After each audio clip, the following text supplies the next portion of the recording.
ଆଜ୍ଞା ହଁ, ମୋ ଅଜା ଜାଣିବା ସହିତ ଆପଣମାନେ ବି ଜାଣିବା ନିହାତି ଦରକାର।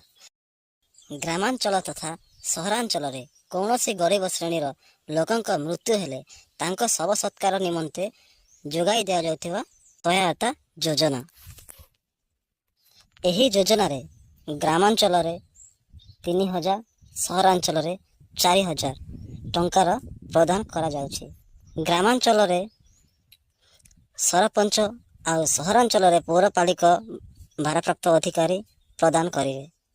ଏହି ଯୋଜନାରୁ ଟଙ୍କା ଉଠାଇବା ପାଇଁ କୌଣସି କାଗଜପତ୍ର କିମ୍ବା ପ୍ରମାଣପତ୍ରର ଆବଶ୍ୟକତା ନାହିଁ।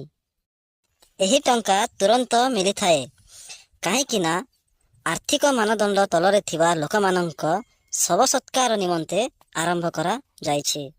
ଏଥିପାଇଁ କୌଣସି ସମୟ ସୀମାର ନିର୍ଦ୍ଦିଷ୍ଟ ନାହିଁ। ଯେଉଁ ସମୟରେ ମୃତ୍ୟୁ ଘଟିଲା ସେହି ସମୟ